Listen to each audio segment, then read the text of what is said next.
Welcome to the 6th episode of the Michigan Sports Analytics Podcast. I'm your host, Jake Grossman. Let's get started. Today we're going to be talking about a bunch of things with Conor McQuiston here. The stat of the week is going to be field goals over expected. That's a fun stat that I've spent some time modeling myself, and I know Conor has built a model for next-gen stats and helped, the iterations of it over the years. So we're going to talk about that. Then we're going to break down some of the recent news in the NFL and have a conversation about, is there a QB development problem? Is there anything broken with the NFL product? These sorts of debates that showed up after the first few weeks and then faded away and seem to be cropping up again in the last couple of weeks. And then finally, we're going to talk and go to our main topic discussion where we're going to talk about some of the awesome work that Conor has been doing on his Substack, which is called the Evaluation Period. We're going to be talking about mostly the recruiting rankings that he's built and some of the related research there. We're also going to just touch on some of the other things he's done related to college football that are all going to be really interesting analytics-based things for you guys to learn about and hopefully check out his Substack. Conor, why don't you take a second maybe and introduce yourself to the audience and let them know maybe your background in sports analytics and football analytics and sort of just, how you got into all this. Yeah, appreciate it. Hi, I'm Conor. I'm about 5'8".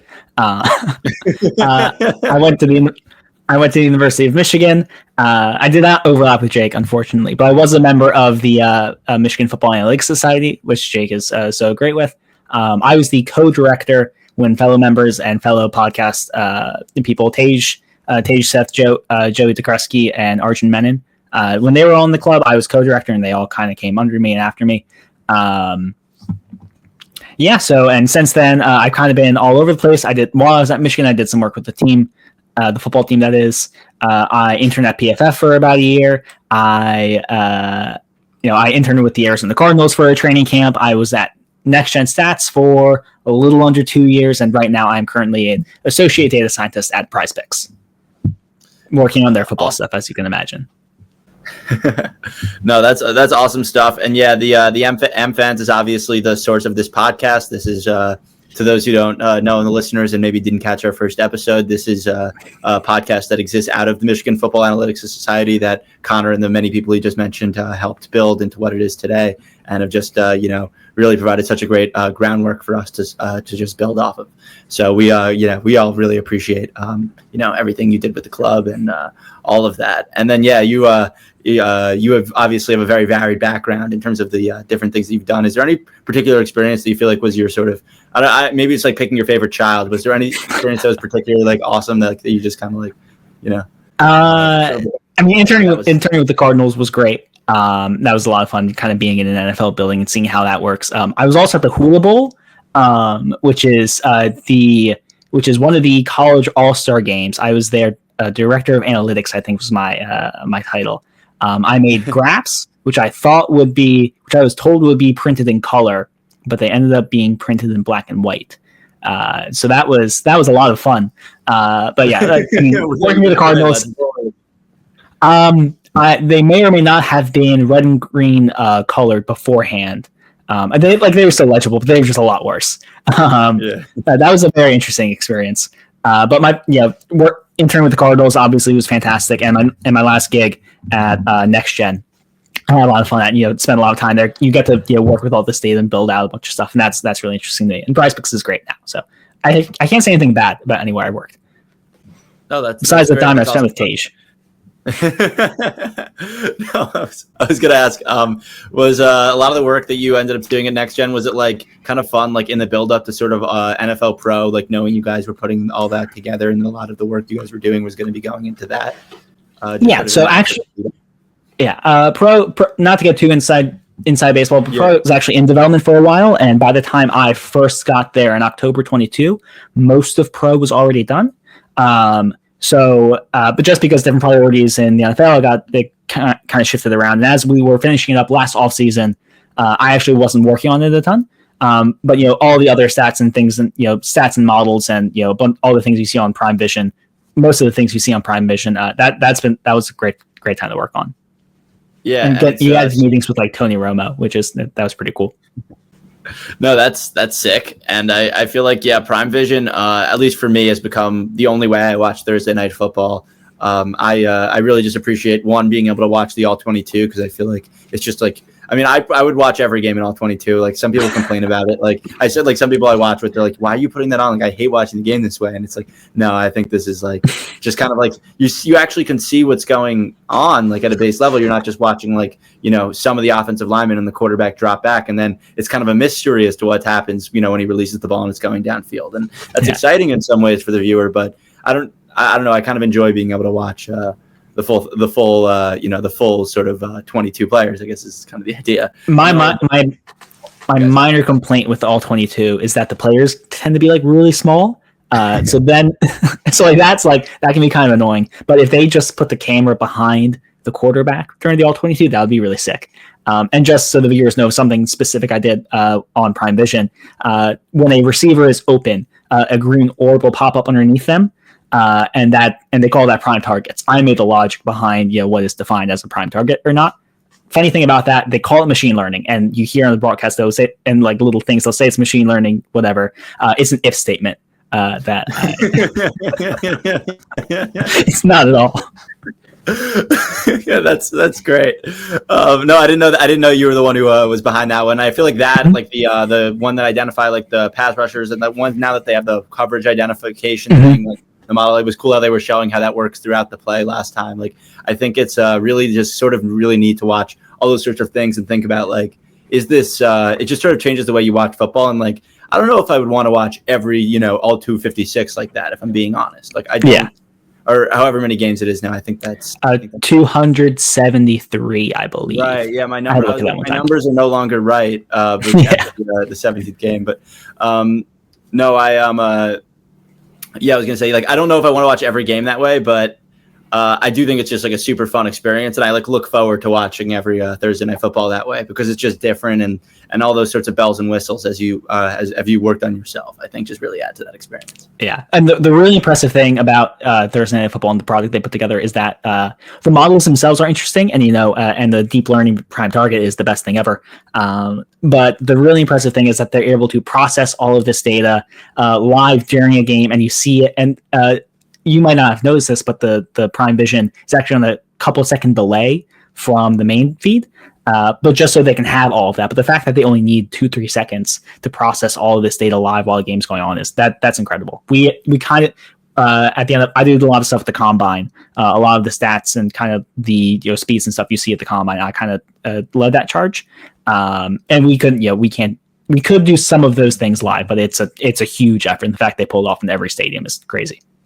Yeah, no, that's I didn't know that either. That's honestly really cool. And yeah, it's like I think that like the fact that it is only 2 or 3 seconds is like feels like it's just such like an impressive probably like from having like really efficient code and like it's like one of those things where it's like why does it matter to actually have like well written code? It's like well in these cases this is exactly why I feel like. Yeah, and good hardware in your truck that can especially do that, which is still crazy, but.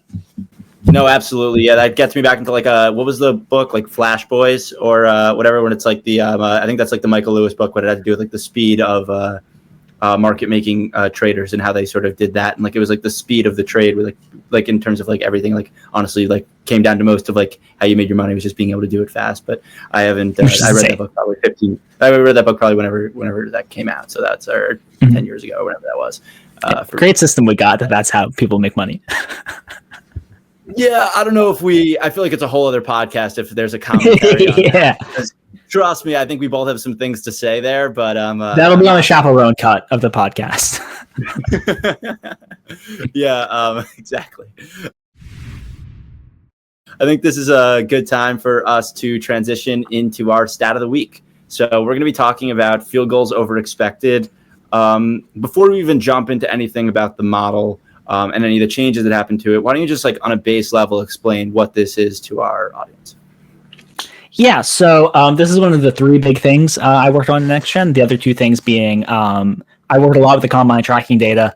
There are several players I hate because their data was bad, but that was the one and coming up with metrics for various things there and understanding how the Next Gen system worked with the 40-yard dash and other drills. There was also the algorithm that how Next Gen now decides to recommend point after decisions, which is a little different than how you see it typically on Twitter or whatever. And then the field goal probably over expected, which is the easiest and kind of the one you see most often.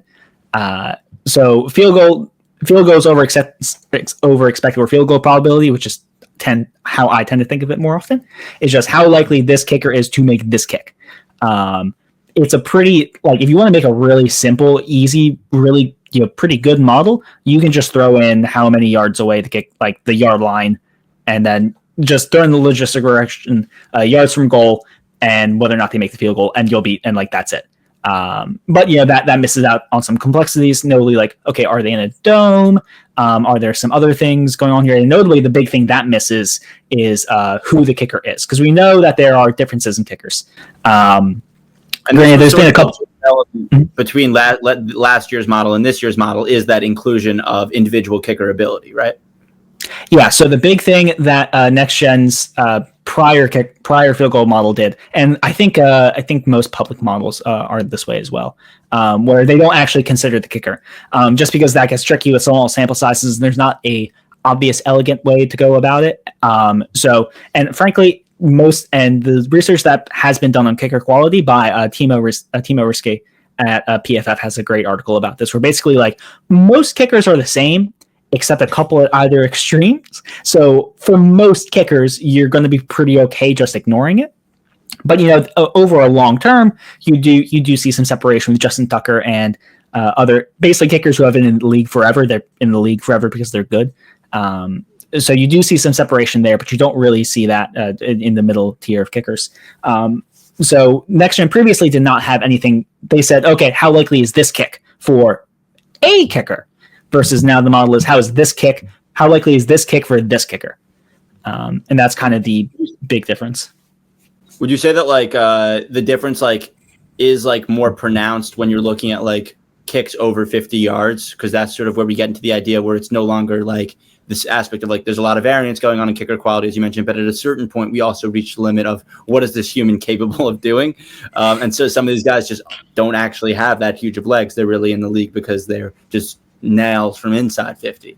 And that's, I was wondering if that was something you sort of, like, noticed in the data or in the that's less pronounced than you'd think. That might have been more accurate in the Bush or Obama administrations. But right now, pretty much every kicker, you're gonna have a hard time getting a job in the NFL as kicker if you can't reasonably consistently hit a mid-50s kick. Now, when you do say where we do see the difference in kicker quality, not as much with leg strength in specific, or at least I personally don't have a reason to believe that the leg strength is a big differentiator here. But you do see where you in the model, if you plot, like, okay, here's Robert Aguayo, how likely he is to make a kick at a given yard line in a dome. Here's how likely, who is the average kicker, like Nick Folk. Here's how likely Nick Folk is for a given kick, and here's how likely Justin Tucker is. You see the difference between Robert Aguayo and Nick Folk and Justin Tucker are most pronounced at those extreme, at the long tail, at the long extreme of it. You don't, like, they're all going to make a 35-yard kick. Like, that is not interesting. If you're Robert Aguayo, he might not. But most other kickers who are paid NFL money are going to make a 35-yard kick. Like 90+% of the time. So you do see the difference in kicker quality for long kicks, whether that's like a leg strength or a general ability or what, I don't know, but that is where you see the difference most. No, that makes complete sense. Now, I do remember that there were situations in terms of the model, like the initial Next Gen stats model was actually two models, right? It was the model for kicks under 55 yards, and then there was a separate model to handle kicks over 55 yards. And I guess one I wanted to ask, like, is when is that, like, sort of, like, changed? Because I feel like that was, like, sort of spitting out estimates that seemed pretty low compared to historical outcomes.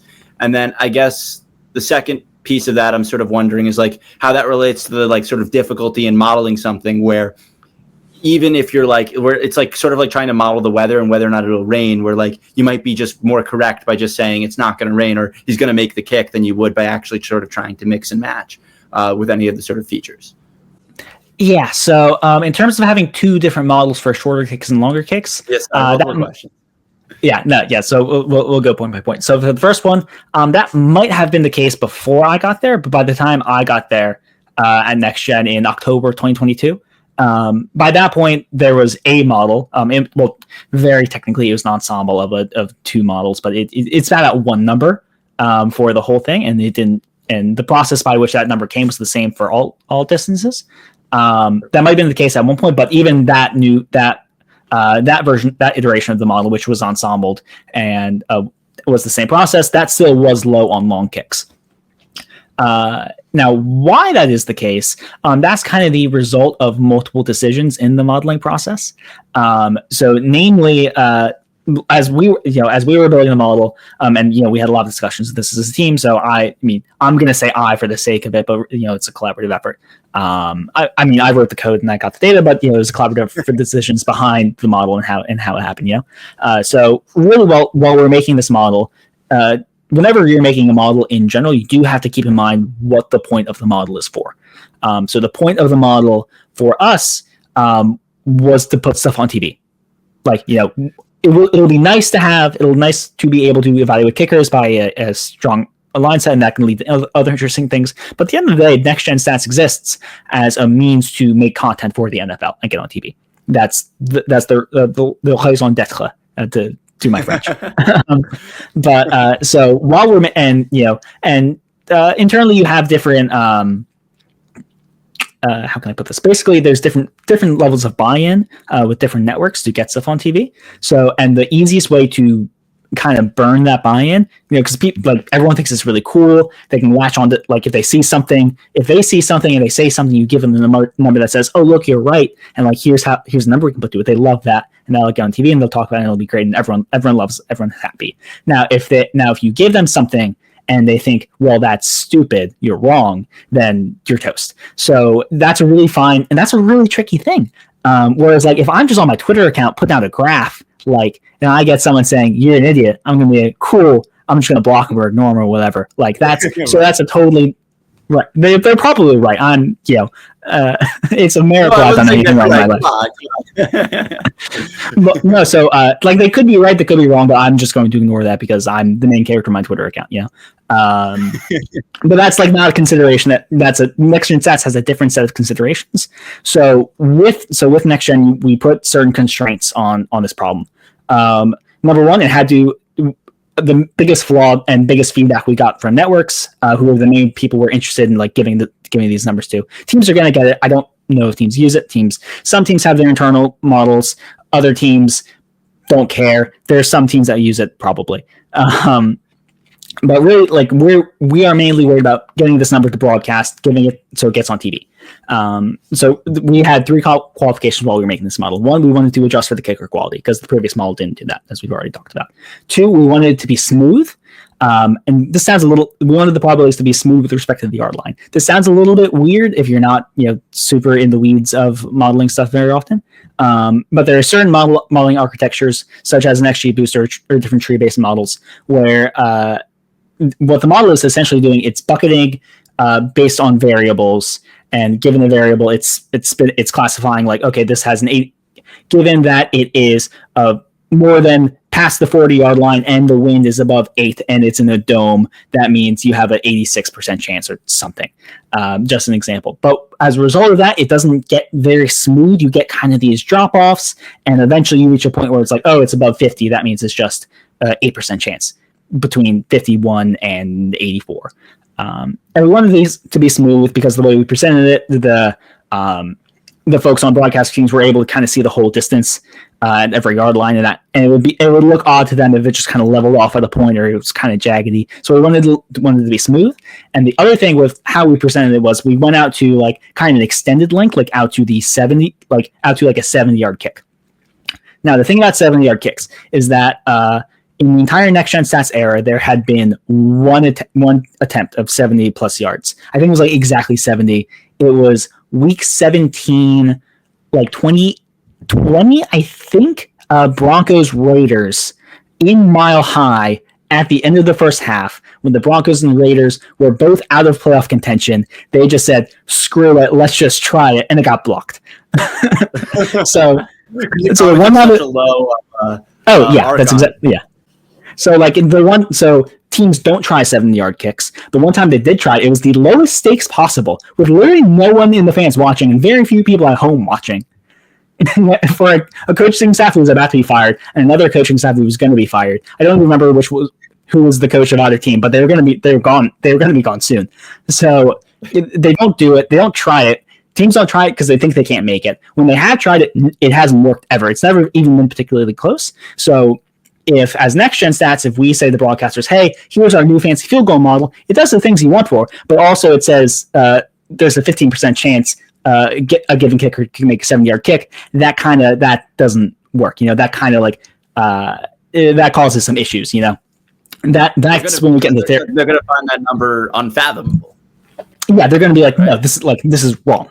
And I don't know how many I don't know if you or how many of our listeners have been in positions where you are kind of a data person from the outside trying to push the envelope a little bit. There's only so far you can push it, and there's only so much you can give before they're just done. They're not interested. It's too wacky. It's too much. And saying there's a roughly 15% chance that Justin Tucker can make a 70-yard kick, even though it's kind of what the data suggests, and that's what we were seeing.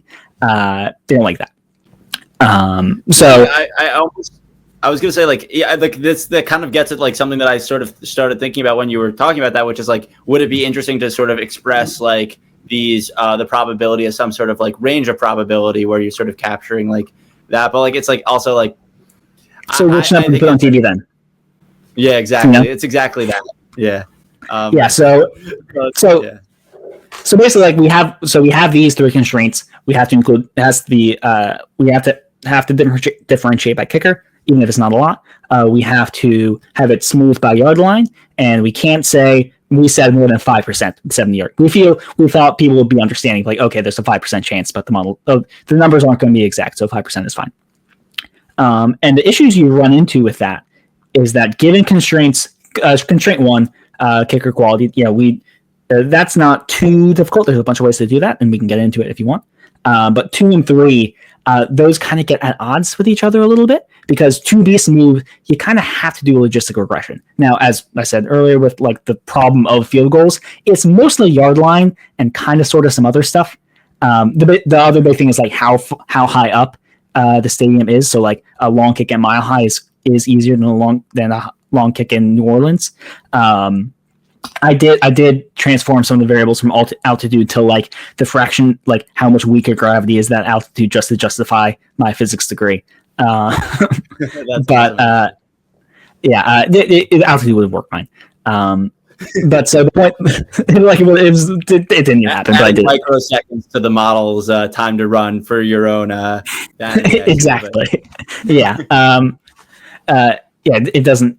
So, but mainly, and this is the thing with a lot of sports models, there's one kind of main factor, and that main factor is just the distance of the kick. So it wasn't too hard.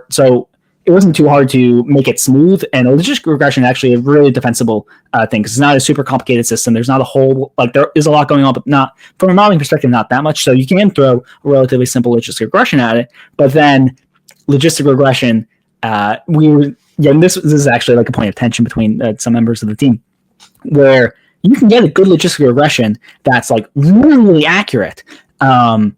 Especially like for longer kicks, like we were getting, Justin Tucker's like in 60s-ish% for like long 50-yard kicks, which like that made a lot of sense to me. The numbers proved it out by our evaluation metrics. But then you say Justin Tucker has a 15 to 20% chance to make a 70-yard kick, and that's we already established. One, that's probably wrong. That's probably not the case. That number is. I do not think he has a more than 1 in 8 chance to make that kick. That's probably too high, and 2, we're going to look ridiculous if we give him that, so we can't give him that. So that's kind of where. So we did a bunch of tricks with how we kind of handled the. Right, it is a really difficult problem, and the decision that we made as a team in Next Gen is just we threw in some extra tricks for how we actually a really clever trick. This was a idea by Mike Band, who is still there in Next Gen, who's great. But we had this idea of, well, what if we look? There's a set of there's some distances where teams can elect to kick a field goal, but they punt instead, and that probably tells us something about the kicker, and that tells us they don't think they can make that kick. Given the weather and everything. So what if you just treat those as missed field goals? Yeah, exactly. So that actually, and we did a couple clever things like that, but that was kind of the biggest like eureka moment we had. But and like it made it And that, so like that's the. I'm not sure I agree with the premise of it, but I do totally see it. I do totally see how it like speaks to like there's totally a signal there. I'm just sitting here thinking like, yeah, there's totally, and that's how we end up with this like selection and survivorship bias of like how likely we think kickers are to make them. But at the same time, treating that as a miss when we know it's a probabilistic thing and giving it a 0 when so the way. Yeah. So we want to get real in the weeds. We didn't just straight up assign zeros to it. We did did we? I forget. So there was a couple different sampling methods we did to include in the training data, and some of that we did simulate. We did actually run a test where we didn't just call it misses. We actually made like a simpler version. We made a simpler version of the model. This technique has a fancy name that I don't care to remember, but I probably should for marketing myself purposes. Basically, you make a simpler version of the model.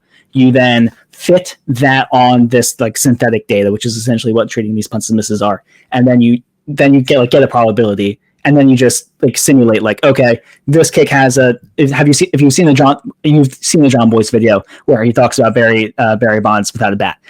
We just kind of, and you know how he has a bunch of like, okay, well, he swung here, but this was a foul ball, so what happens now? We just do that instead.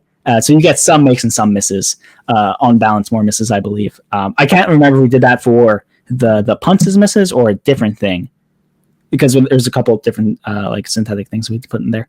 But yes, I do agree that like, it is a probabilistic thing. It would be spiritually more accurate to like do something to get like a probabilistic estimation and actually like put that so not every punt was a miss. However, it did accomplish what we wanted it to do, which was get those damn 70+ yard kicks lower. And so, but like, yes, it is obviously an imperfect solution, and it did make the model by our accuracy metrics less accurate than the like best it could have been, especially relative to. But it was, regardless, the model right now is more accurate than it was previously. That is for sure. But this is just a kind of a case where I was really proud of the work we did. I was really proud of like all the ideas that came together and how we like met these. Like we were very clear, like we want these conditions, and we met these conditions. But it is kind of a case of how things outside of the data and outside of your little computer kind of impact the decisions you make as you are building some sort of complex system to predict something like. So you just kind of have to, basically, moral of the story is, yes, next-gen stats is probably still a hair low on long kicks. If you were to ask me as someone who was very influential within the model, it probably is a hair low on long kicks. But that is the result of understandable, in my opinion, defensible decisions that were made along the modeling process. And it's kind of basically, if you want more accurate long kicks, you also need to accept that 70+ yard kicks have a more than 1 in 8 chance for kickers, which I don't know if I'm comfortable with. Next gen stats, for very understandable reasons, is not comfortable with. So that's kind of where you're left with. Absolutely. No, that was all fascinating, and I really appreciate you going into sort of all the, as you said, inside baseball of all of that, because that was super interesting for me, at least, to someone who's fooled around with field goal models and sort of had to deal with a lot of those sorts of questions as to how you deal with some of the problems of both like not having data. And I guess like when you get into this idea of like individual kicker ability, like I guess like there's a couple things that like come to mind. Like one, like does including that in the model give you like a greater level of certainty over certain kicks? When you have like just more data on a kicker, you can be more confident and therefore project a higher probability for these some of these longer range kicks. And whereas like if a kicker has a smaller sample size, there's just more uncertainty, and you sort of default to the sort of base rate for the average or maybe even replacement level kicker because of probably the situation you're in where the kicker doesn't have a lot of data. Like I was kind of just wondering how that gets handled. Before I maybe have some other stuff in terms of individual kicker quality, but I don't want to lay your 5 questions on you again. No, you're good. So basically, I'm just going to say like how we approach the kicker. Sure. Excuse me. How we approach the kicker idea. Basically, with the accounting for individual kicker quality, the way we did it is that we took a Bayesian approach. The model itself is not Bayesian. However, we did the classic. We set every kicker for their first kick in 2016 as we just said they were replacement level, and the justification for this, and we set it to like minus 1%.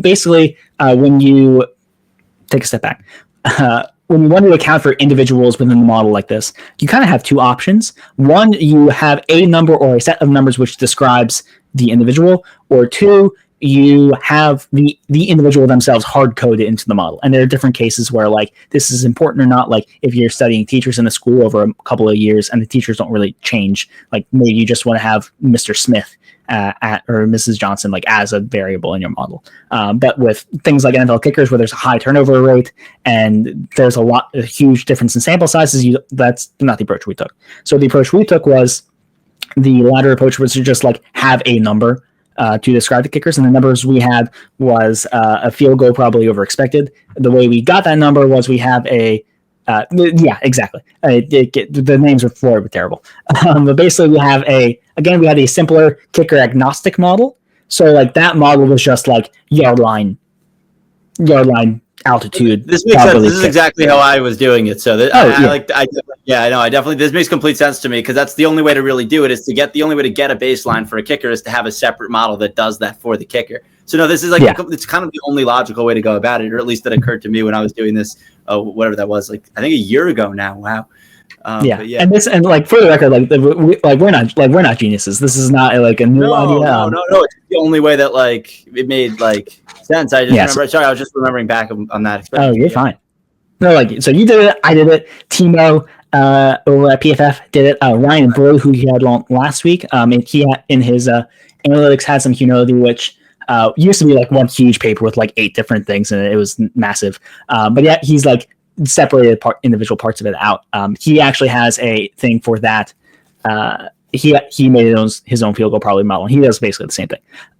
So basically you have some baseline model, and then with the baseline model you then kind of predict, you use that to come up with a number for the kickers. The way we came up with that number is that we set a baseline of -1%. If you care, you don't care about a specific number. We set a baseline for replacement level, saying, okay, this kicker, on their first kick, they are the 33rd best kicker in the NFL. And then we update that with every kick. So the first couple are going to be a little noisy, but also your first couple of kicks as an NFL kicker are probably going to be short, so it probably doesn't really matter for a little ASMR. But so that's how we. Yeah, so like so we kind of accepted that like the first couple of kicks are going to be noisy.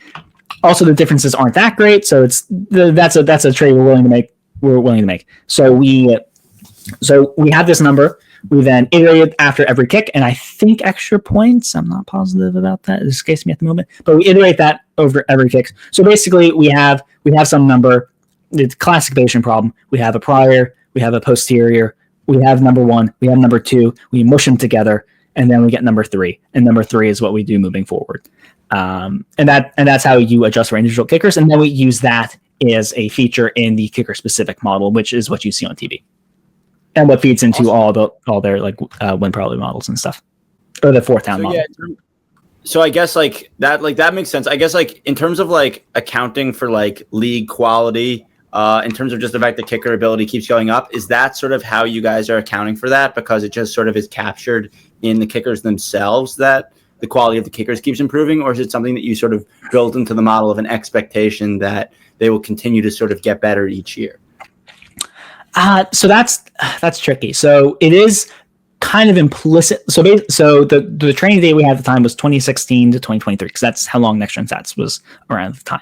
So over that period, you don't see a ton of movement, but you would imagine. So the number we have for individual kicker quality is this kicker, Justin Tucker's quality, relative to the baseline you expect of all kickers from 2016 to 2023, which that's ideally something you would like to retrain every year. But practically, you could probably get away with, either you would make that some sort of moving window, but you make that time period of this is the kicker quality relative to this time length. You can probably get it given the time scale at which kicker quality increases league wide. You can probably stick with that for a little bit, but realistically, it would make more sense to kind of just like rerun all the kicker qualities and kind of move that up as things go along. But yeah, no, it is something you have to account for. The way we accounted for it is we all the data we had was pretty recent, so worked. Yeah, no, exactly. That is like one of like I think like that makes sense. It's something that I hadn't necessarily put together, but you're right. That next gen stats has been around in sort of this era where kickers have already kind of been. So like there probably is like a minor improvement if you like plotted it out from 2016 to now, but it's not so marked that a comparison isn't at least close to apples to apples. Yeah, like if we had actually the original. This was another thing that I saw is that the model that was there when I first got there actually was trained on data from like 2006 to 2018, something like that. But over that span, you absolutely see a difference in kicker quality.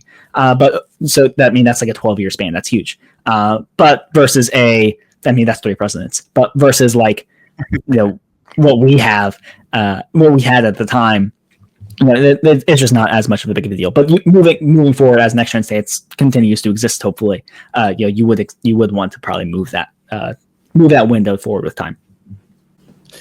No, yeah, let's hope 2016 to 2028 is also 3 presidents. Just that would mean the system is still working. Top humor. No, actually, I'm not sure the math quite works on that one, but because actually it actually is because Obama's president. No, it would, yeah. Yes, yeah. So we're good. We hit the mark. Yeah, we're good. We're just hoping that the Constitution is followed. That's all. Yeah, democracy's been restored. We did it. Success. To us.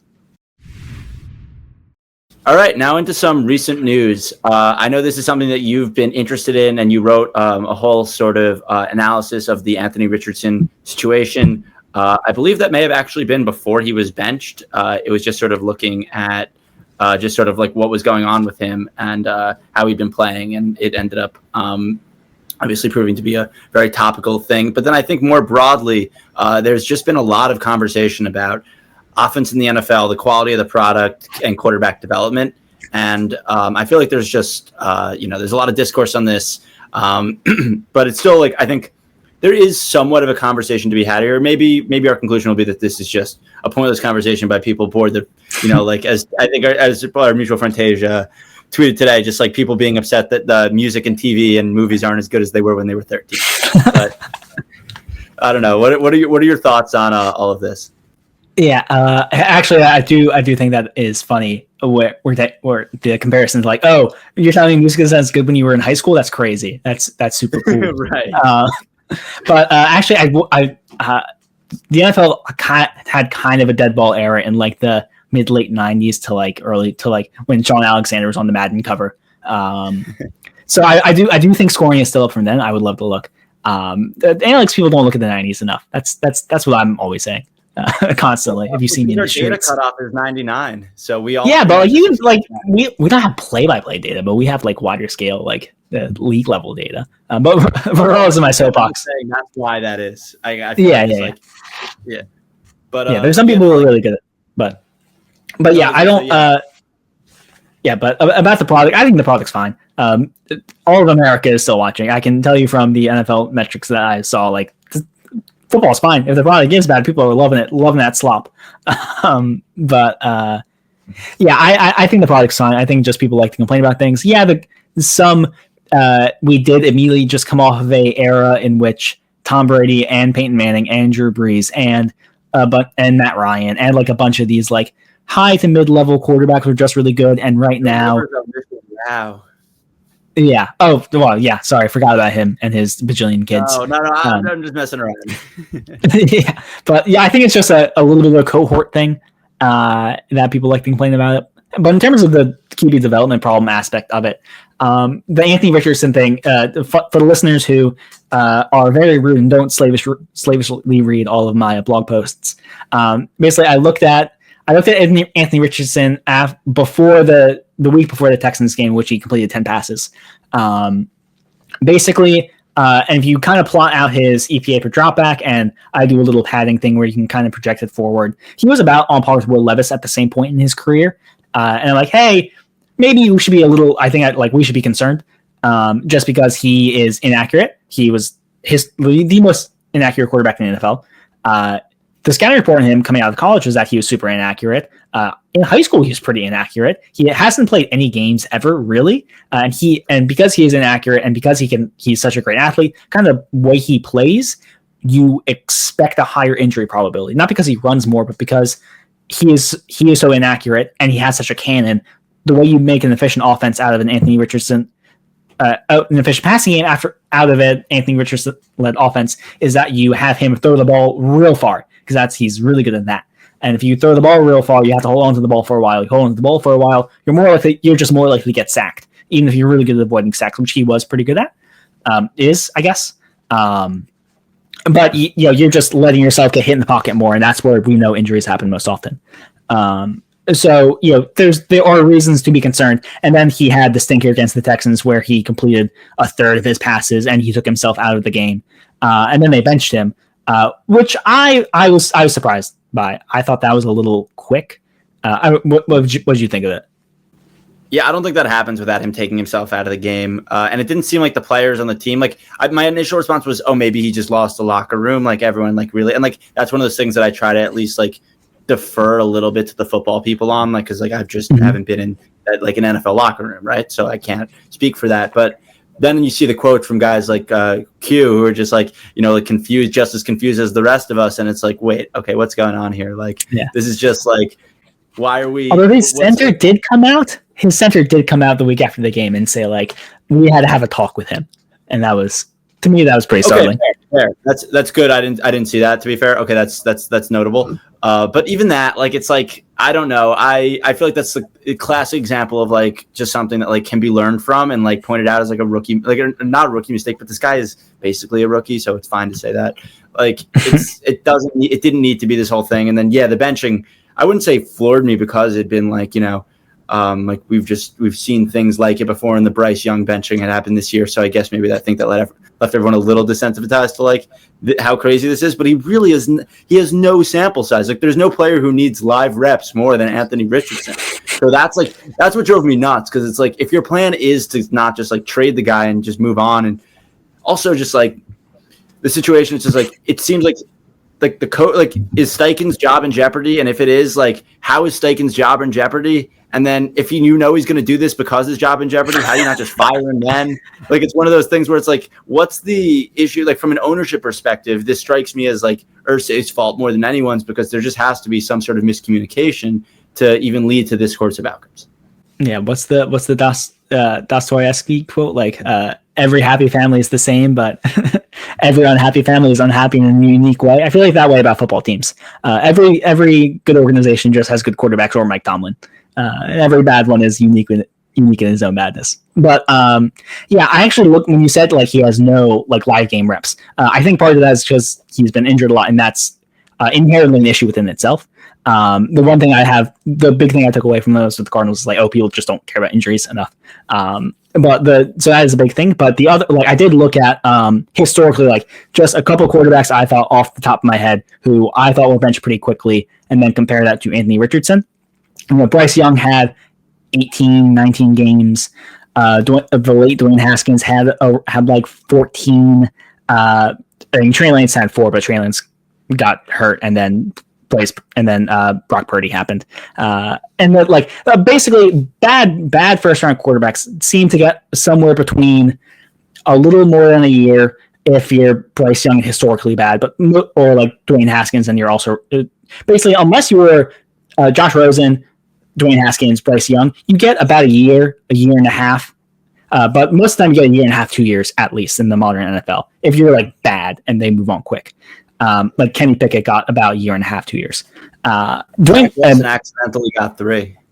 Yeah, Zach Wilson accidentally got 3, but the first time he got benched, it was after a year and a half. Exactly. Yeah, and then it just kept being, there was no one else. And that's games played. That's not including games missed by injury or anything. And right. Anthony Richardson had 10 games. So he was he's been bad. I'm not gonna be Anthony Richardson truther some individuals, but I thought he's been bad. I don't think he'll be a good quarterback in his future. But it was abnormally quick, and the play didn't super justify it. So I also think it's an organizational thing that's going on there. I mean, he's the epitome of a tail outcome play where you're not drafting Anthony Richardson because he's good in year one. He's the definitional wide distribution guy, and I think that the likelihood that you hit that tail outcome is definitely lower, and the median, the distribution is definitely shifted to the left. I think that's what Tim was saying last time, but yeah, you still have to focus on the tail outcome. You still need to give them the time to develop that. I think also it's just I don't know. I think more broadly, the problem with the NFL product is if there is one, it's it is related to the quarterback position. And I might need a second to spell this one out, but it gets at this idea of the market incentives. Teams, you can't unteach teams how to be smart in some ways. And there's no incentive for teams to roll out a decent quarterback with no upside, right? The Joe Flacco's of the world, but Joe Flacco probably doesn't even suffice as that. A Jameis Winston, maybe is your example of it, but there's an Andy Dalton. I don't know, pick your guy. But the point is if you want to tell me that there's a lack of quality in the NFL because there's just a lot of young quarterbacks figuring it out, that's because that's the right strategy in terms of optimizing for your team. But it does actually make the product a little bit worse. There is less incentive to just stick with a guy who you don't think gives you that sort of Super Bowl upside now, because teams have learned that it's just not worth it, especially with how expensive quarterback contracts have become. And that if you're going to stick with a guy, he doesn't necessarily always expect a raise on the largest quarterback contract, but you're probably paying him a healthy chunk of the cap and more than anyone else on your roster. So it's one of those things where I feel it's this, to borrow a term, this end shitification of the NFL that it's gotten diluted a little bit, I think, when you talk about quarterback quality, because teams are being a little bit more prudent in their approach to the quarterback position with respect to rookie quarterback surplus value on rookie contracts. And then this idea of just shooting for these tail outcomes that are required to field a Super Bowl team. Yeah, I don't know how much I think I disagree a little bit. I think some teams, that's part of it, that they are generally pulling the plug a little bit quicker than we've seen in the past. I think I want to push back a little bit, because I think we might have just had a tiny bit of a dry spell at quarterbacks lately. And this is a precedent. I think you look back at, it's a range from 2002 to 2010, and it's 2005. It's a 5 year. Yeah, it's 2005 to 2010. There's if you look at the quarterbacks who were drafted then, it's Matt Ryan, it's Joe Flacco, it's Matt Stafford. And that's kind of it. So in this 5-6 year span, you only have 3 starting level quarterbacks. And there's some guys who got some starts. I think that includes Josh Freeman for a second, or it includes Mark Sanchez as well. Dudes who got starts, but then kind of flamed out. So it's precedent that we just kind of run out of quarterbacks for a little bit. It just happens. But teams, I would imagine that on average teams are pulling the plug a little quicker. I just don't know if we are seeing teams give up on, I'll phrase it this way. I don't know if we see teams not developing quarterbacks or just great podcasting. Basically, I think teams are identifying when their quarterbacks are bad at the same rate. What I don't know is if they're electing to not take the time to develop them, or just I guess that's the same thing as just cutting bait, right? So I guess I've kind of talked myself into a pretzel too, somewhat agreeing with you. But also I don't think we should discount the probability of just between since 2021 to this quarterback class in 24. You have Trevor. You have a lot of quarterbacks, yeah, which feels like a relevant. You're drafting a lot of quarterbacks, but how many are good? How many are getting second contracts? Right. No, but that's the point of you're going to have also more failures if you draft more guys up high. Yeah. The reality. Yeah. There's going to feel like there are more busts. It's one of those things too, because in some ways these guys these might not be better quarterback classes than we had 10 years ago or 20 years ago or whatever, but pushed up the board. We have a better understanding of quarterback value, and maybe quarterback does matter more in now than it did 20 years ago, and maybe a more run heavy, defense heavy NFL in the dead ball era, as you're sort of saying. Yeah. It's a super interesting question. I want to look more into it. I think that's definitely an off-season thing. Because it's not obvious to me that whether or not teams are failing to develop, or we're just in a bit of a dry spell, because in 2023 there was one good quarterback. Well, I don't even know if I view it as a failure to develop, and more as an overwillingness to develop is, I think, the better way to phrase the point I was trying to make earlier, where it's you're focused, and that's not that it's wrong. It's actually correct from an individual 1 of 32 team strategy. But when you look at it from a 32 of 32 basis, I don't know that we're still optimizing for putting the best product on the field. And when you sort of have, I would say, some quarterbacks starting games that really just aren't any good. And this was more true, I feel the last couple of years than this year, where I feel there's only a couple teams that I can point to and say you're really just biding this year out. I would feel like, Vegas, Giants, is Tennessee. there anyone else you'd point to? Tennessee, that wasn't on purpose. Tennessee just got every podcaster's favorite player, and who's 30 years old and hurt, and thought that would work out well. No, I mean, I thought like there was like for them, like they probably knew they had a low chance of Levis succeeding, but on some level, it's like, well, we're not going to be able to get anyone better how they were currently situated, like for going into the season. So it was like he's either okay or we're going to be able to actually pick a new quarterback. Was kind of the way I viewed that Levis approach, where I'm not sure how much they even believed, but I guess they are the people that brought him in. So who knows? Yeah. But yeah, I would agree that's like the third one. But like, yeah, like last year, I feel like when there were teams like starting, like I guess Vegas is the team starting Desmond Ridder, so or going to be starting Desmond Ridder. We'll see who plays quarterback this week. But I do think. But yeah, like that's like if a team's starting Desmond Ridder, you're probably not trying that hard. I guess I don't know. Right? Exactly. Yeah. Like that's your plan. You're being paid how much, and that's your plan.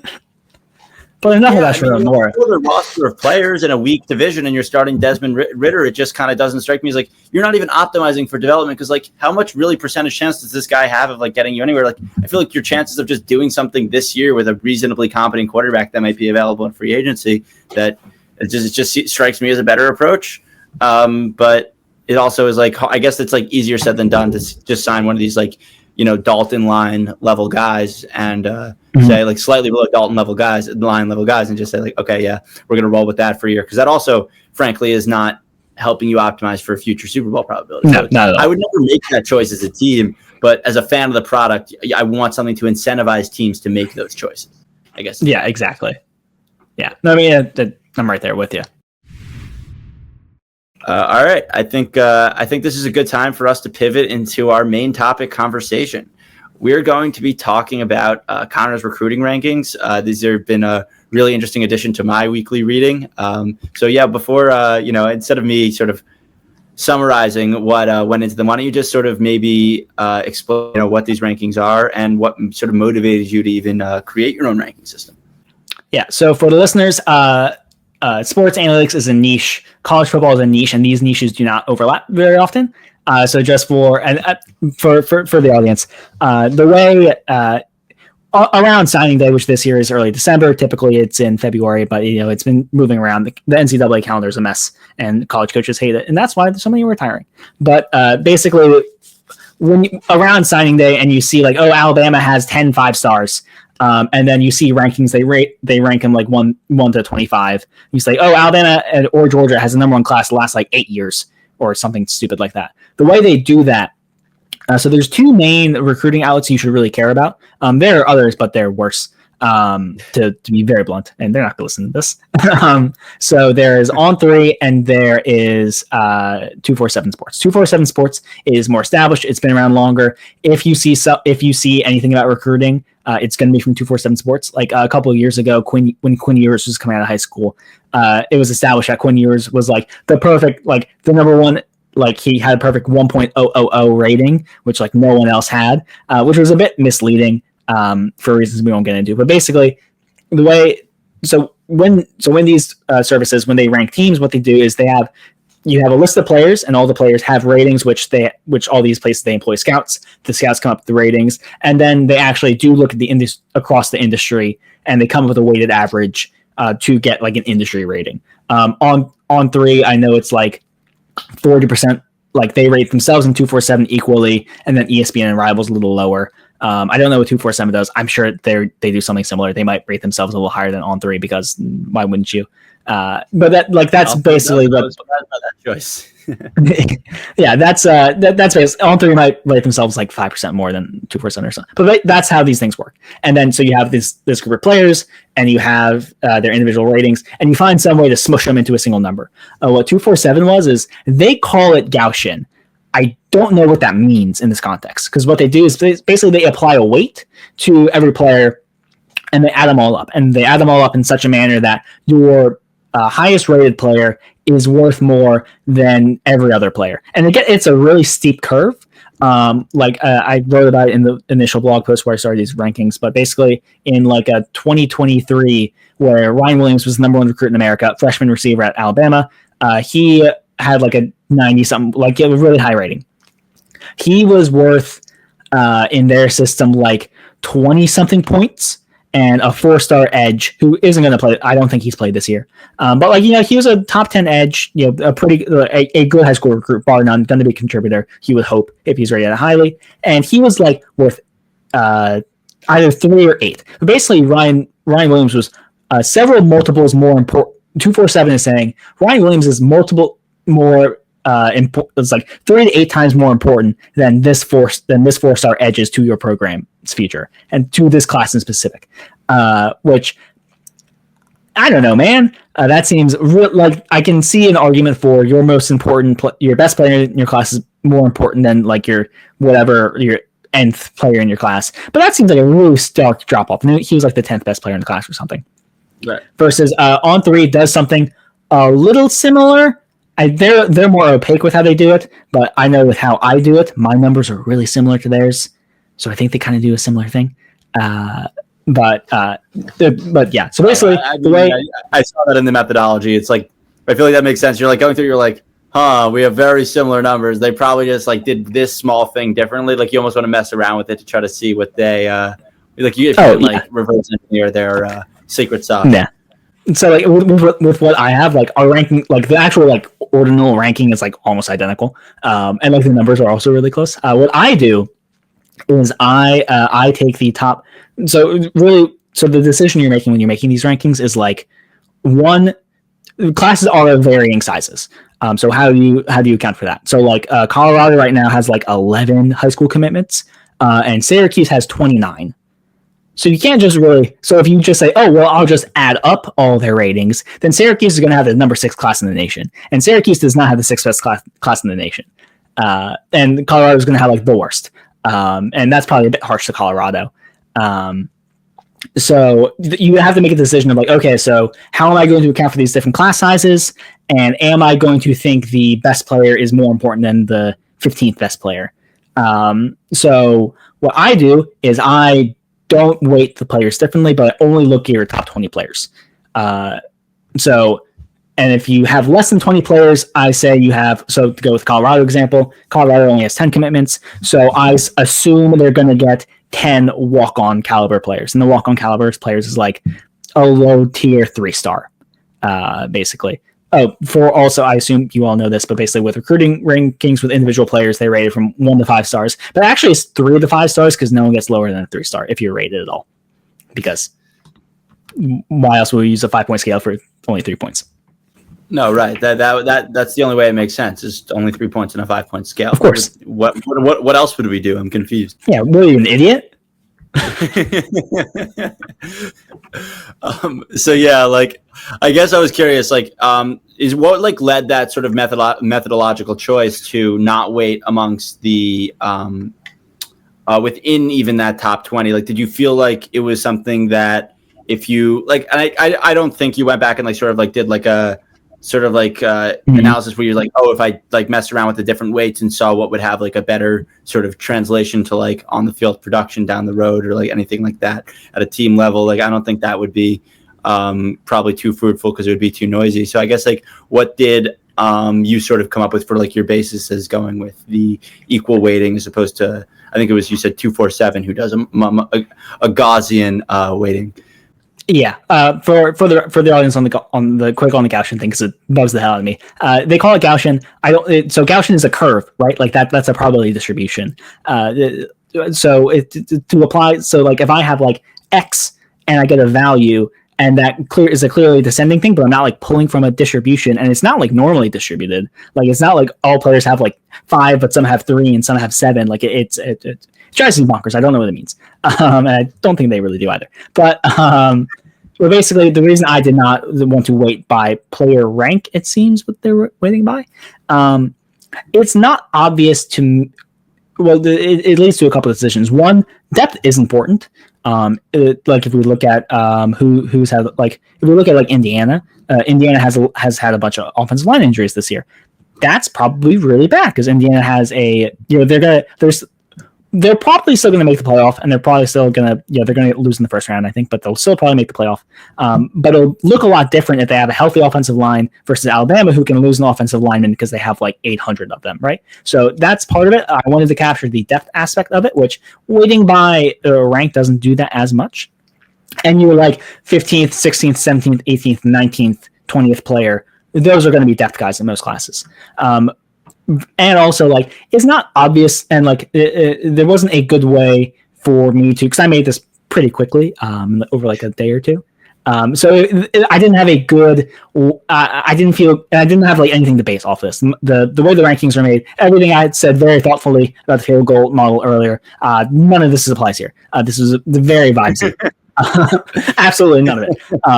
So this is very vibesy. I don't know. I can't like say the performance better or worse than the On 3 247.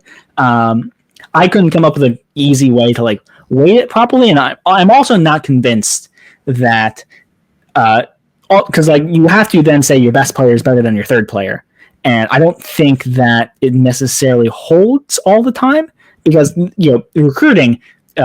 As with all things in sports, but especially recruiting, there's really wide error bars in projecting these players forward. Like, what if they get to school and they really like getting girls pregnant and doing drugs?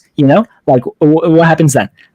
Or they just really like doing crime, or like they can't put on weight, or they fail all their classes. Or like there's just so many more things versus like to make the NFL comparison. Like if you draft a guy and he doesn't make it, that's usually he's just not good enough. Other times it's, he gets into some trouble off the field or he gets hurt. That's kind of like the main three ways it happens. But in college, there's like 8 million different ways you can not work out. So just the space of you failing is a lot wider. So the error bars are by nature very wide. So just with sense. That, you're in school in Athens where you're allowed to drive over 90 miles an hour, and then when that's legal in one part of the country, it's kind of an unfair advantage. a little bit, but also like they're. Like you're dealing with 17, 18-year-olds. Like also their bodies change. Like that. Like that's you like don't really see like you see that a little bit at the NFL level, but like you don't see offensive line recruits coming in weighing 260 by their second season. They're 310, and all of a sudden their body is totally recomposed, and they're like not eating awfully and they're actual real professional level athletes now versus they're a 17-year-old who is still going through puberty. So there's just so many things I don't feel comfortable. One, I couldn't come up with a good weighting system for that I could justify to myself.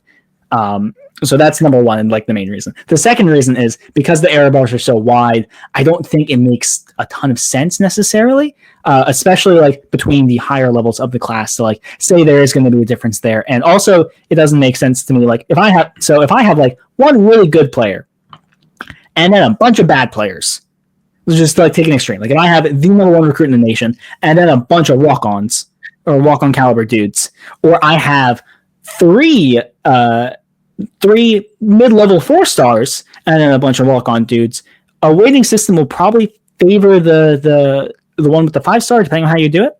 And I would rather the 3 4-stars. And it just works out better with the straight average in that manner. No, that makes complete sense. I want to call myself out for getting myself caught in a yawning feedback loop where I yawn, then I'm looking at myself on camera yawning, and then the yawn becomes contagious. And it's the worst. I'm just cracking myself up at this because it's just like, oh my God, man, just like stop looking at the camera. You're just going to keep doing it. You're stuck in a cycle.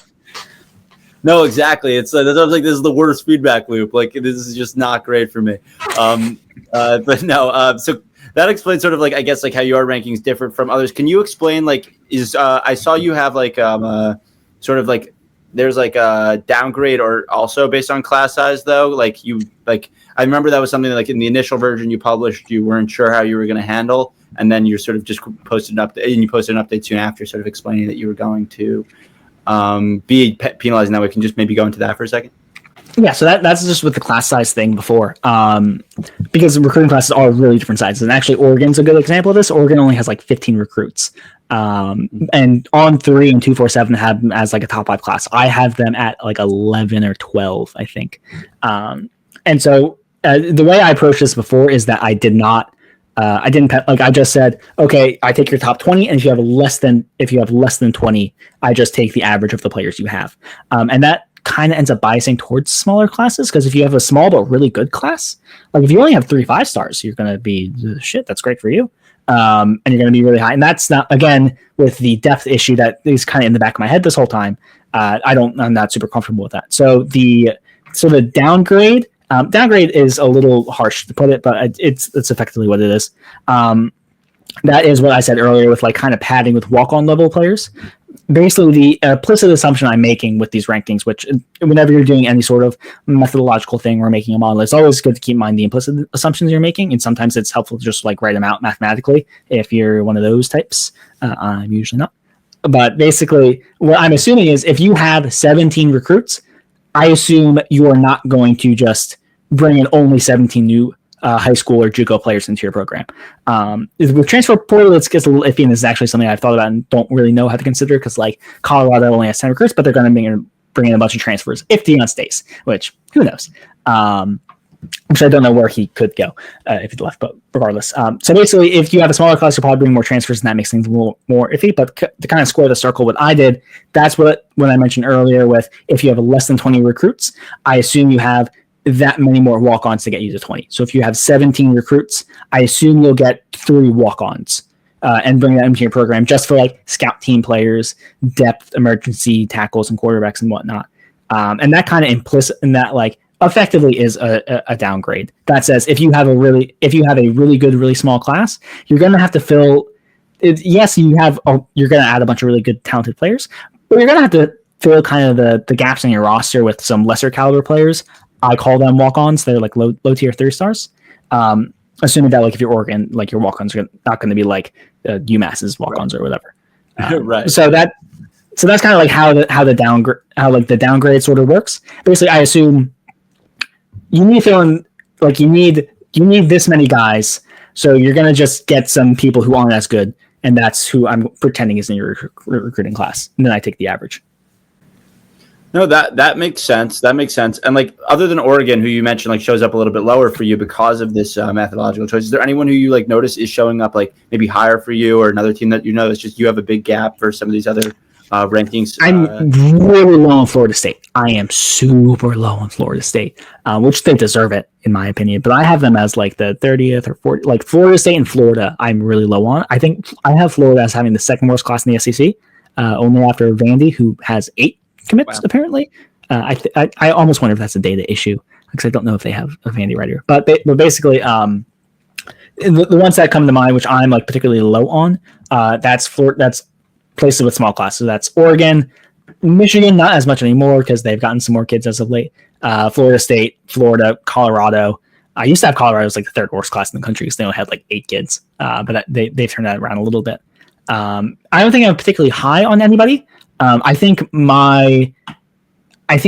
Georgia is number 1 for 2 for on 3. I think I have them at like 3. So I think like the top, the ordering's a little bit different aside from the Oregon thing. But I don't think I would be surprised if any like real recruiting person like looked at my rankings and said like, no way Alabama's number 1 class in the country this year. Not a chance, you know.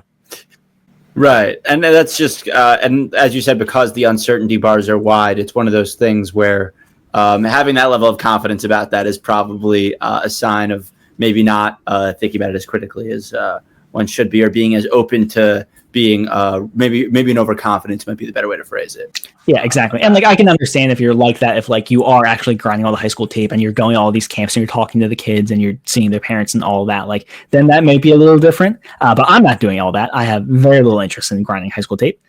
So I might go to a Matter Day game because they're like, well, they're kind of far from me, but yeah. So yeah, like you said, there's not. Yeah. Well, I was going to say maybe not grinding high school tape, but is there anything you have thought about, like, oh, how would I go about improving these rankings, or going about maybe changing them, maybe accounting for some of the things that we've talked about, like maybe maybe trying to account for which teams favor the transfer portal and sort of building that in so that their rankings are a little like don't move as much throughout the season, or maybe that's like something you're good with, like I don't know, maybe the idea of like looking at those weights and if like sort of looking at trying to find something to attach the recruiting rankings to in terms of performance, that you can look at like ways to optimize for the predictiveness of them. Like, is there anything sort of in that realm you've thought about, or what are you thinking? Hell of a segue. Look at you. I do think that the number one thing I said, hell of a segue by you. But the number one thing is definitely to tie it to some sort of predictive variable. That's really tough for me because the natural thing is like NFL, like whether or not the player gets drafted, and then kind of build on that. I don't love that for recruiting though, because college. So if you talk to colleges and you talk to people who are in colleges for recruiting, they will say, "Oh, we're trying to find NFL players," and like, yes, obviously, but you're trying to find future NFL players because future NFL players are almost universally good college players, and really, you want good college players because that's your job. Your job is to win college football games, so you want good college players. So I think like if you ever try to model anything in sports ever, you're like, oh, I'm just going to model wins. Like, well, you're kind of like, yes, but I think there's a more useful thing to go underneath. Ideally, it'd be like snaps played in college or whether or not they transfer. I haven't quite figured it out. I don't know where I would get the data for snaps played without paying for PFF. If I could even use that, but so the number one thing would be tying it to some sort of predictive feature. So I'm not just kind of like vibesing everything out and just picking 20 because 20 sounds nice. The other thing, also, I don't know how to approach the transfer portal. That's the other thing I'm not really too sure because I'm gonna have it would be stupid to do recruiting and then I'll also talk about the transfer portal because that's like a whole other thing with college roster construction. So that would be another thing I'd be interested in approaching. And also since just rattling off with earlier in the class, 20 isn't like based on anything. Like I just picked 20. Like 20 just sound like a good number. So earlier in the cycle, say with like the 2026 class right now, which is the class my little brother is in, which is terrifying. But like, is he a 3-star, 4-star? What's he ranked on? He's he went to his NHS orientation thing tonight, so that's what stars he is. He doesn't play football. He runs track. I don't think he has a particular interest in college athletics, but regardless, like Tennessee right now has 7 commits, but they're all 15, 16, and they're going to change their minds a million times. So, but knowing how when no class has 20, how to like approach that, like how to approach basically a lot of fine tuning in terms of like I have a lot of arbitrary decisions in there and finding ways to kind of make those arbitrary decisions more grounded in something, not in terms of like justifying myself, but in terms of having a solid methodological manner to like actually, make these decisions. And the transfer portal. Those are probably the 2 big things.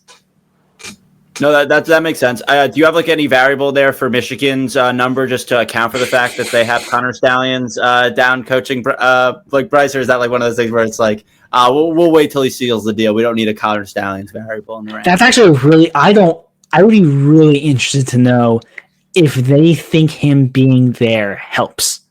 Just because given everything that's being publicly reported, like. And the fact and like all the media stuff he's been doing, which is an interesting decision. It kind of seems like it seems like he goes rogue a little bit, like whether or not like how much Michigan knew about like the sign stealing stuff he was doing. I have no idea, not a clue. I said I worked for the team earlier. I did not know him at all. I don't think this podcast wants to touch on that issue. No. But avoiding that issue, basically, he seems like an interesting dude, and it kind of. I think it's safe to say he's a bit odd, and I don't know. And I would imagine people at Michigan aren't talking to him anymore for NCAA reasons. So I don't know if the people at the team he loves so much who don't talk to him. Would want him, who's a little strange, talking to their most prized recruiting target. I don't know. I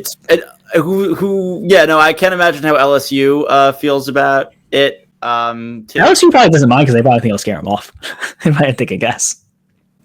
It's interesting. I don't know, but like if you're that, like you can't be happy about it, right? Like it's not like I guess like if they're making that push anyway, then like maybe you're hoping this is what is the nail in the coffin of that push and not what seals it. But if I'm LSU, I'm probably more worried about the fact that Michigan's throwing millions and millions and millions of dollars at them more than anything Conor Stallions is doing.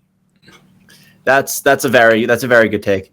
Like looking at things like just sort of like what you've been doing in this research, I know you've had the opportunity to sort of explore some other stuff just with respect to recruiting, college football in general? Like, is there anything like interesting that you found that just sort of like in this like sort of just research you've been doing in the college football space? Yeah, so one of my favorite things to do with the recruiting data is actually kind of like break it down from a geographic angle. And you find like interesting things. Like years ago, I did this article where I actually called like Phoenix, Arizona high school coaches and like talk to them, because Arizona State doesn't get Phoenix area kids. Like they just don't. All the good ones leave the state, and they don't get any of like the middle tier. So doing stuff like finding those little stories and like going down that path, and just like seeing like, oh, Dallas has 100 more Power 4 scholarship kids than Houston does right now. That seems a bit disproportionate to me. And just like, oh, like what's going on there? That I find really interesting. If you care about like cities, weird way to put that. But basically, like there's 6 cities that. No, I really care about like urban planning issues and like housing and all that stuff. So like, yes, but maybe not for this podcast. Well, the cities. Well, in terms of college football recruiting, there's like 6 cities you really care about. That's Atlanta, Dallas, Houston, the DMV, DC, Northern Virginia, Maryland, and LA. And that was 5, and I'm missing one. That's okay. We're gonna live with it. But basically, there's like a couple cities where a bunch of these kids come from. The 2 biggest ones are Atlanta and Dallas. It seemed, but like disproportionately so. I kind of think it's because the airports, but I haven't looked into it yet, so that's not like a real take. That's cool to look into. Dallas, Los Angeles, DMV, Houston, Miami. Yes. Oh, I might have not said Miami. Okay. But yeah, those ones. I wanted to look for you. I wanted the audience to know, and I didn't want you sitting there like, damn, what was that last one? I can't think of it. Yeah. So like that's where a lot of kids come from. None of them I think should be particularly surprising if you think about it for more than a second. DC was a little surprising to me. But also if you ever say where does Penn State keep on finding all these super athletic defenders? It's there. That's where they all. It's DC. That's it's not like they're all from Northern Virginia and like Philly. Like that's where they're from.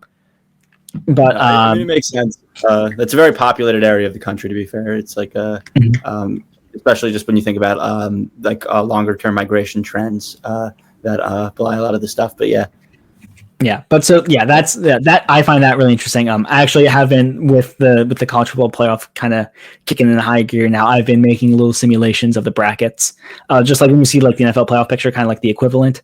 Right now with the current bracket that just came out and the ELO I'm using. Which is just like a rating. You make simulations by making a rating system and using that rating system to come up with win probabilities, and then you just simulate a bunch of numbers. Using that from the CFB Fast R data set, which there's like 1 or 2 ELO numbers that I think are a little iffy. Like it has Notre Dame as the highest ELO team in the country, and I think that's inaccurate. But right now with how the current bracket is, Ohio State and Texas both have about 20% chance to win the national championship with this current bracket. Because the 5 seed is kind of broken. It's a little upsetting. This was pointed out by Tej. 5 seed, you have the 12 seed, which is almost certainly a G5 conference champion, which the second place team, the Big 10 or SEC, is almost certainly better than. And then the 4 seed is ACC or Big 12 champ, which is almost certainly worse than the second place in the SEC or Big 10. So very easy path for them. But those are kind of the two main college football things I've been looking at. And you get the home game too for the revenue. So we do get the home game. Yeah, how do we think NC State would do at home against Ohio State? As much as I hate the Buckeyes, I mean that you'd probably rather be Ohio State than I'd imagine. I don't think I noticed that about the 5 seed, but I did see your tweet about that today, and like at least like the BYU being good, at least BYU being good enough or better than the Miami and the community guys could sort of save that. At least this year, but in the long run, that does seem to be sort of a systemic flaw in how the rankings are, in how the bracket's constructed. I think that's they should probably reseed, but I don't think they'll do that. I would say less even about reseeding and more just maybe we don't need buys to be like everyone can get automatic entry. We can have the 5 automatic entries, but the buys shouldn't be reserved for conference champions. Yeah, there's a bajillion ways to solve it, but I'm not in those meetings. I don't get paid enough to do that, so. Hey, I'm happy to. Yeah, if you want to invite us to those meetings in the future, I'm not that busy. I can definitely get it. If I wheel in my way, and you'll be the first one I text. Like, hey Jake, guess where I am? Pull to Dallas right now. All right. Is there anything else you want to touch on in terms of the college football ranking stuff before we move wrap up? I hope Penn State loses. Yeah, no, that's it. That's all I got. I can get behind that one. Ohio State, while we're at it. I am not a Big Yeah. Ten fan. I am a Michigan fan, and I hate the Yeah, best go of blue, you. go blue. Oregon, you're Yes. fine. I don't hate you yet. Yeah. But You're on a short leash. Yeah, exactly. Like I'm still not rooting for you. Like, but I don't hate you like the other two yet. That'll have to happen with time. You're getting there. You're getting there. Well, Conor, I want to thank you so much for coming on today and sharing all your insights and your experiences, both with the next gen stat stuff and then with all the sort of stuff you're doing today.